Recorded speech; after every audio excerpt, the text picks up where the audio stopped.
The beauty of the station for me was the eclecticism of the programming.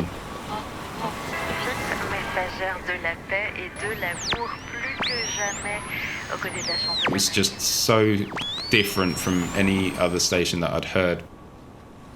It's famous because it's the longest running illegal continuous broadcast ever. I might have made that up. Maybe that's part of the legend. FIP, which is playing every kind of music. I found out that it stands for France Inter Paris.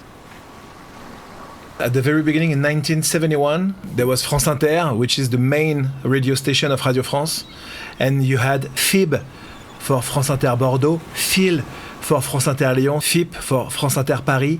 Then FIP became the musical station of Radio France. It's part of the feeling like we're part of something special, like a little community of like, oh, we're from Brighton and we know about FIP. It was a wealth of music, knowledge and experience all on this one pirate signal coming over the channel. Yo, T-Bone, did you produce this? Sounds good, right? Yes, my name is Florent Beauvalet. I've been working at FIP for 10 years now. At first I was a sound engineer, and now for 3 years I'm a programmer at FIP Radio.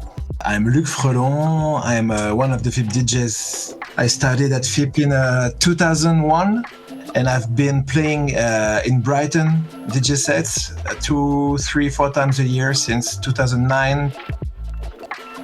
We've met just last week. A musician from Brighton who just moved to Paris, Asta Hiroki. I'm Asta Hiroki, and I'm a music producer, visual artist, DJ, and I also run Folded Music, which is an independent record label and music publisher. My name's Jack, and I lived in Brighton during the FIP broadcast, and I was a huge fan.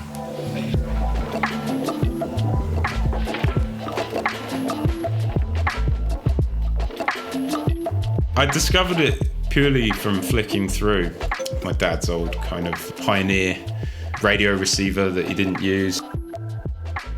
When I picked it up, I was just like, oh wow, this radio signal's strong. It's come across the channel. I think it was my flatmate who was just like, hey, check this out, this is quite cool. You had to just get that magic kind of touch and feel on that dial. Once it was perfectly in, you'd just be like, right, don't touch it. So I came here for university. Our setup was in the kitchen, on the kitchen table. We had my flatmate's really dodgy old iPod, like an FM radio, and then we had like a pair of those old computer speakers. It was just a real janky setup, and we just had FIP. We were just on the cusp of where you couldn't get the signal anymore. And so the only place we could get the FIP signal was halfway in our kitchen. If too many people were standing in the kitchen, it would start to go fuzzy. It was a very localized thing. When I first came in Brighton in 2009, it was something like a hidden secret that people were listen to this radio. You should try this. With a big transmission from music lovers to music lovers, and that was really cool.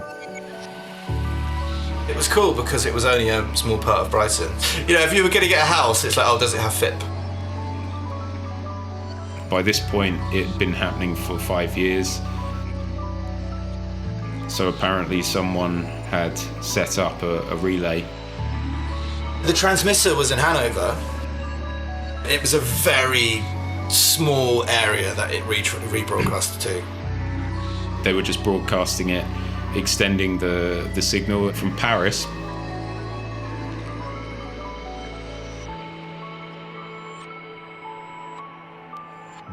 In 2011, we did a show at the Fortune of War, not the sexiest pub in Brighton, but a very cool venue on the beach. During the evening, after the show, we were mixing and drinking and partying, and it was like, hey guy, listen boy, I've met the pirate. You've met the pirate? Yeah, guy.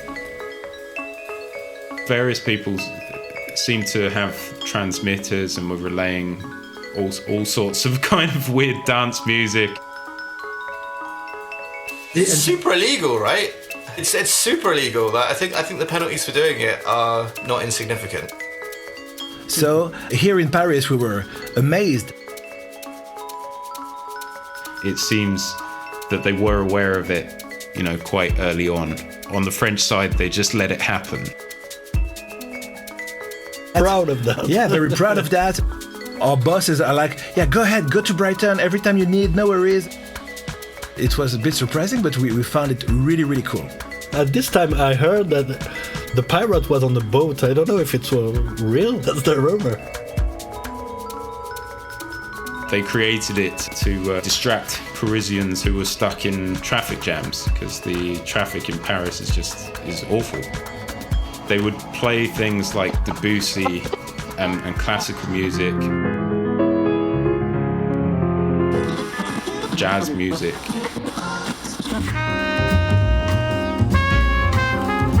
Followed by classic hip-hop.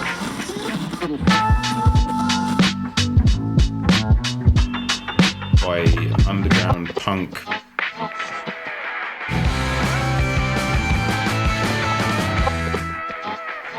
By African funk or sambas.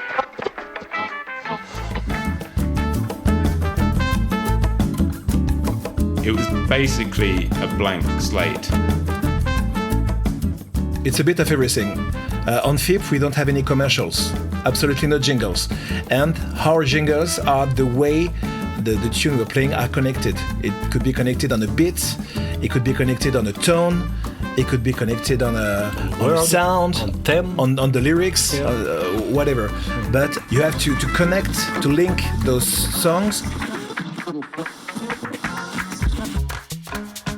This was my jam, basically. It was weird. It's just like Six Music, but on acid, really, isn't it? What I loved about it was that if there was like a popular song or something a bit more mainstream, it was always a remix of an edit or a weird live version that you've never heard before. When I'm starting my day at work, I don't know which song I'm going to play first. When I'm scheduling 2 hours, it's a journey. I've still got some Nina Simone songs that I've heard on there that I can't find anywhere. In the era of streaming, bootlegs and covers, stuff that isn't properly licensed, just is gone, isn't it? Years ago, the radio was supposed to play 20% of French language, songs in French, but it's not that anymore. But we are playing a lot of French musicians, French labels, French productions. We kind of play maybe 2 or 3 tracks per hour in French language. Hour, yeah. Everything we are playing, it's only because we like that. We like that song. I think it's part of the job to find in every kind of music something that talk to us.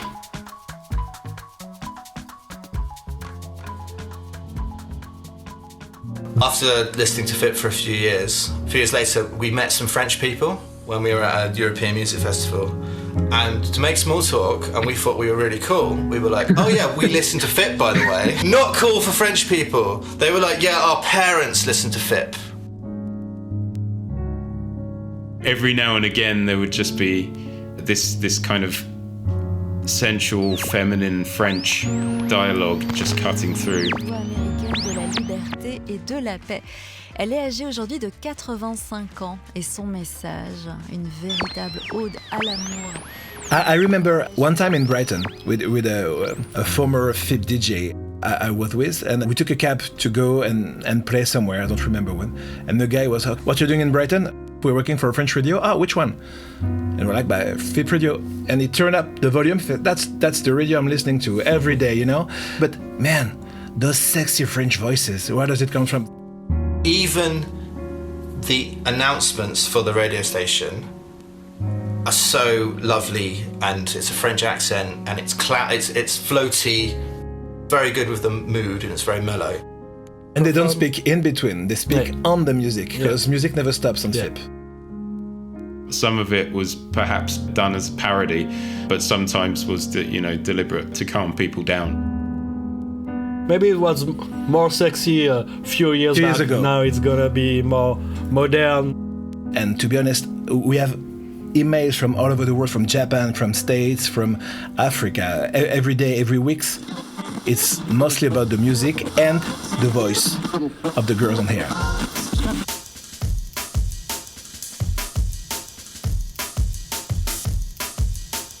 Music in Brighton, I think, went under a very big change in that time.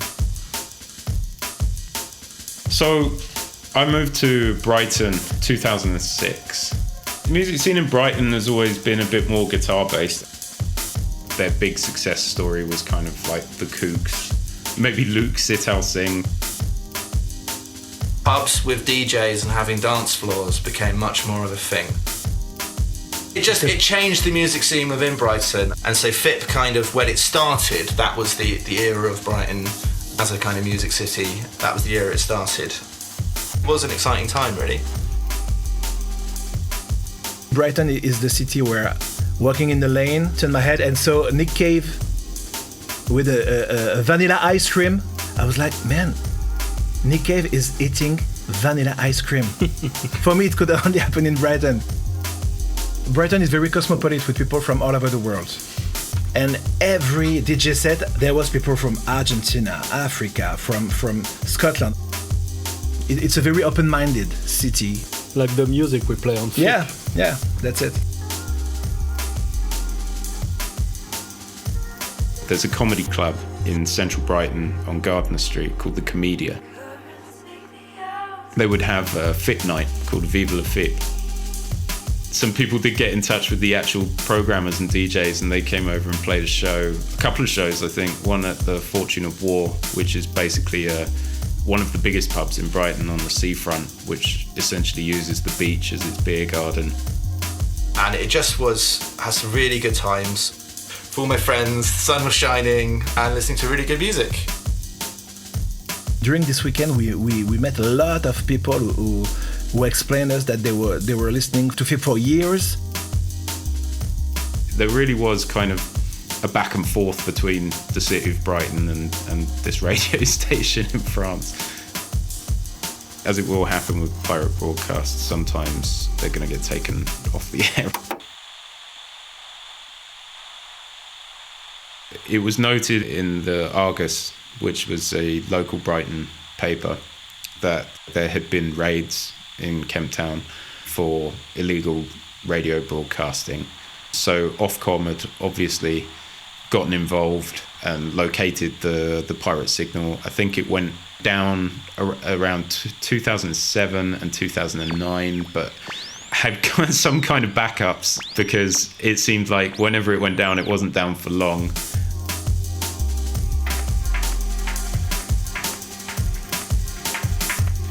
Until about 2012, when it actually stopped, I think, for forever.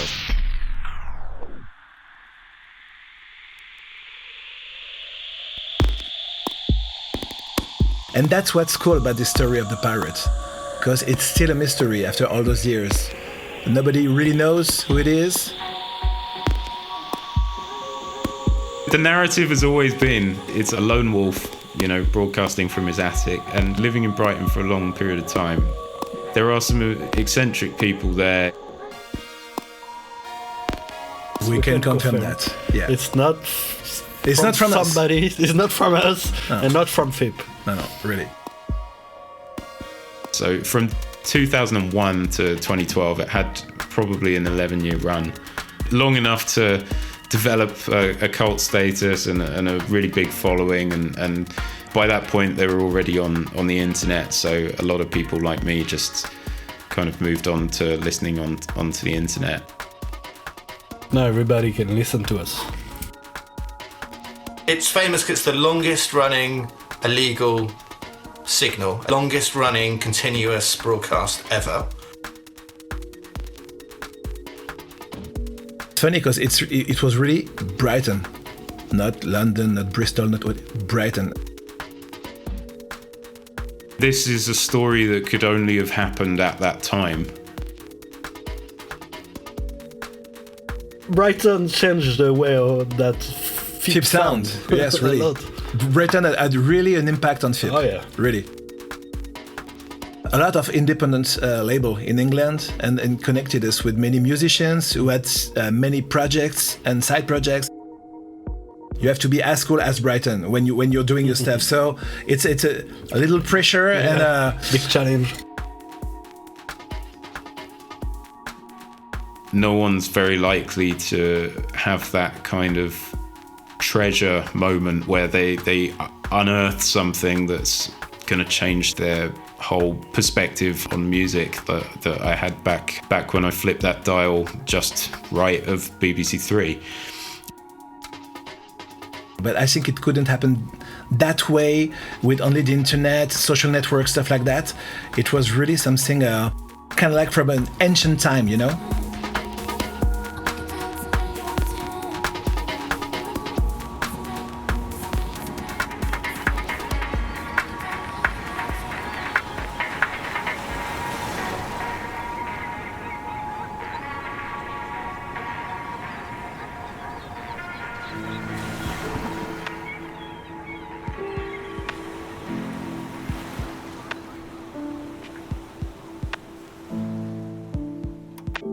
Thank you to my good friend Ash Clivery, who recorded, mixed, and sound designed that episode. I loved that. If you are interested in making an episode for Sounds Good Right, it can be about absolutely anything. We are open to anything, so please get in touch. I'd love to feature more producers and sound designers on this feed. You can get in touch via the website tbone.productions. Now, before I go, I also need to thank Asta Hiroki, who came to us with that story. You heard a lot of his music in the package, including the track that is behind me right now. Check out Asta Hiroki whenever you can. If you enjoyed this episode, please show your thanks by writing a review or leaving us a rating. Honestly, if every one of you did that, it would be amazing, and it would help the show find so many more people. And the other great way to say thank you, if you've enjoyed the time you've spent here, is to go to tbone.productions, click on the store, and buy yourself some rad Sounds Good Right merch. It helps us to keep doing what we're doing. We'll see you next time.